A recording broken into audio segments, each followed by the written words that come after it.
স্থানীয় সংবাদের তরফে আমি সৌমেন এই মুহূর্তে রয়েছি দাসপুর ১ নম্বর ব্লকের রাজনগর পশ্চিমে।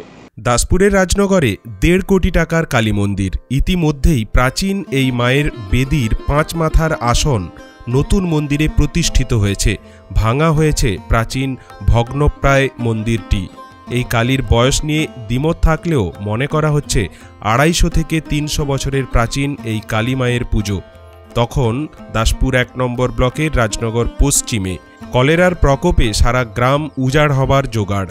গ্রামের কয়েকজন মিলে তালপাতার ছাউনিতে জ্যৈষ্ঠ মাসের অমাবস্যায় মায়ের আরাধনায় ব্রতী হন। সেই থেকেই পুজোর শুরু। এ পুজোর ভাসান নেই। এলাকা বন্যাপ্রবণ। প্রতি বছর বন্যার জলেই মা ভেসে যেতেন।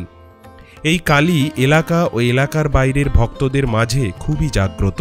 এই পুজোতে ১৬টি ঢাক লাগলেও পুজোতে আসা কোনো ঢাকিকেই ফেরানো হয় না এখানে।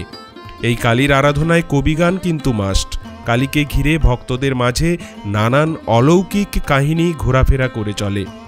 এত বছরের প্রাচীন কালী, তার এত ভক্ত, এদিকে মায়ের মন্দির একেবারে ভগ্নপ্রায়।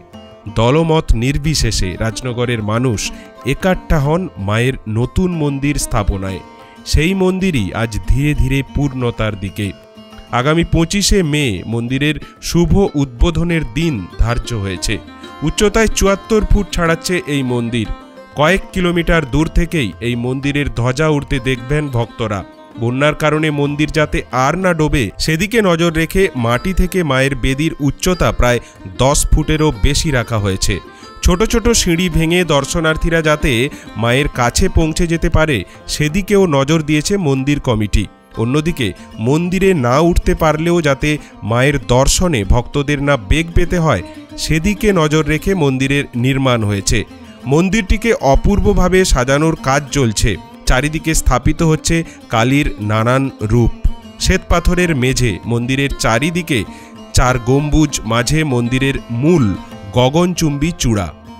কাজ এখনও অনেক বাকি। এরই মাঝে দাসপুরের এই কালী মায়ের মন্দির ঘিরে ভক্তদের উৎসাহ চোখে পড়ার মতো।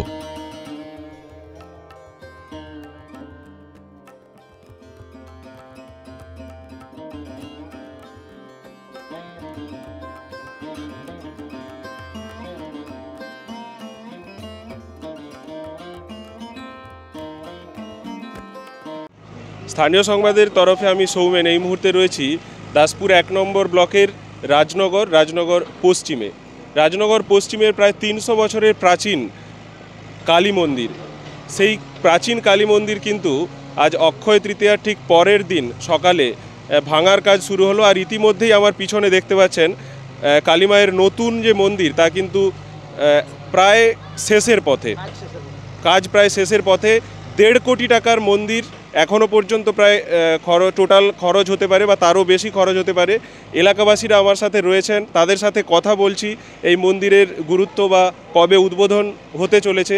ইতিমধ্যেই কিন্তু দাসপুরের এই রাজনগর পশ্চিমের যে কালী মন্দির এবং এই যে মা কালী, তার গুরুত্ব এবং তার ভক্তরা প্রচুর দূর দূরান্ত থেকে কিন্তু এখানে আসেন। মূলত ফলহারিণী কালী, আর সেই কালীকে ঘিরে ভক্তদের উন্মাদনাও থাকে চরমে। চলুন সরাসরি দেখি সে ছবি। এইটা খরচ প্রায় ১.৫ কোটির কাছাকাছি। ১.৫ কোটি টাকার মধ্যে? হ্যাঁ, ১.৫ কোটি টাকার মধ্যে। ১.৫ কোটি টাকা। আপনি মন্দির কমিটি? আমি এই মন্দির কমিটির সভাপতি। আপনার নাম? আমার নাম শ্রী পূর্ণচন্দ্র ছাত্রী। এই মন্দিরটা প্রায় কতদিন ধরে নির্মাণ হচ্ছে? প্রায় ১.৫ বছরের বেশি। আর উদ্বোধন কবে আছে? এই মন্দিরের উদ্বোধন আছে ১০ই জ্যৈষ্ঠ ২৫শে মে ২৫শে মে ২০২৫। প্রায় ১.৫ কোটি টাকা। ১.৫ কোটি টাকা খরচ। আর এই মন্দিরের বিশেষত্ব কি থাকছে, মানে কত ফুট উচ্চতা বা কি ব্যাপার? এই মন্দির প্রায় ৭৪ ফুট উঁচু এবং ৩৫ ফুট করে দুপাশে চওড়া। ৩৫ এই পাশে ৩৫, এই পাশে ৩৫।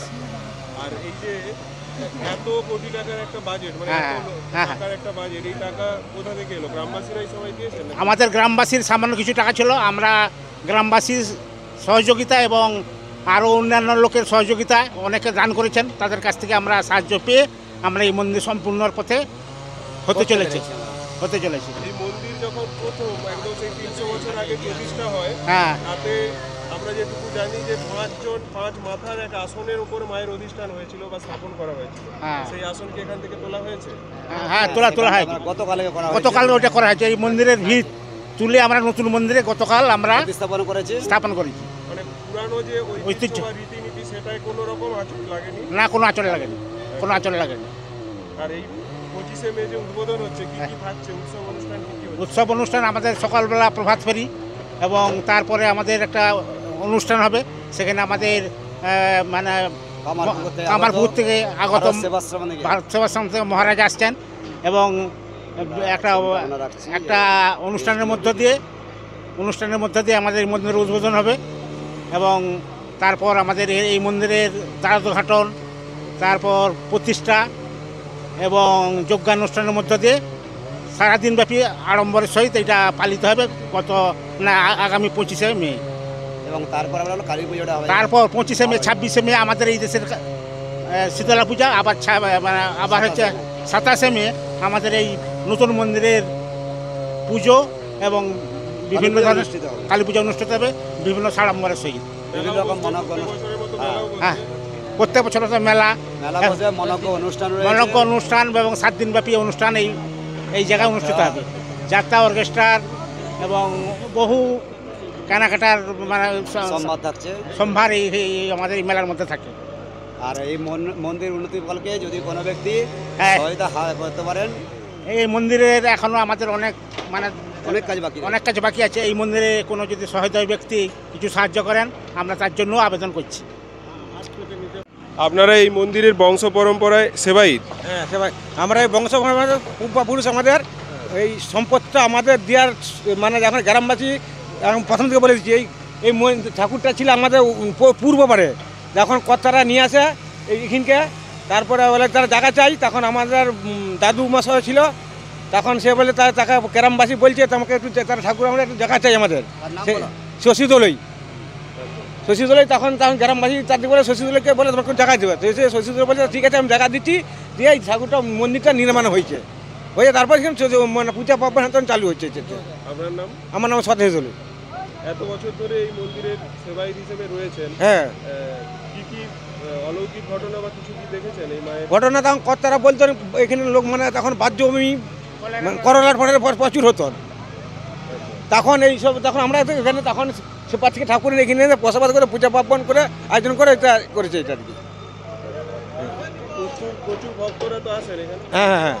এই যে নতুন আবার মন্দির প্রতিষ্ঠা হচ্ছে, কেমন লাগছে গ্রামবাসী হিসেবে? না, ভালো, সবাই ভালো করে। কবিগান এইটা মানে পূর্বপুরুষ করে গেছে, কিছু হোক না হোক কবিগানটা মানে করাতেই যাবে। এবারেও কবিগান বলবে? হ্যাঁ, একবার এইটা ছাড়বে না, কিছু হোক না আমাদের কবিগানটা করাতেই যাবে। এক বছর আমাদের বন্যা, জ্যৈষ্ঠ মাসে বন্যা এসে এতটা পর্যন্ত জল ধোয়া হয়ে গেল। ধোয়া হয়েছে তখন আমার যারা মাসা ছিল আর কি, সবাই বলে তার ঠাকুরটা দড়ি দিয়ে মানা থাকে, একটু বলে খুলে দেয় তার ঠাকুরটা পড়বে। তখন মা মনসার দুটি কাঁধে দাঁড়িয়েছে। তারপরে গ্রামবাসী নতুন আলতাপাড়া শাড়ি এনে জড়িয়ে তারা কবিয়ে তারপরে জল ছাড়িয়ে হয়। হ্যাঁ, কবিগানটা করতেই হবে। আর অন্যান্য মানুষদের যারা ভক্ত আছেন বাইরে কি বলবেন? এখানে এবারে যে 25শে মে উদ্বোধন হচ্ছে, আসতে করছেন তো? হ্যাঁ, সবাইকে আসছে। আমাদের পূজার প্রতিষ্ঠায় সবাইকে বলেছি, সবাই আনন্দ করে সবাই আমাদের মন্দিরে আসতে বলে আসবেন সবাই।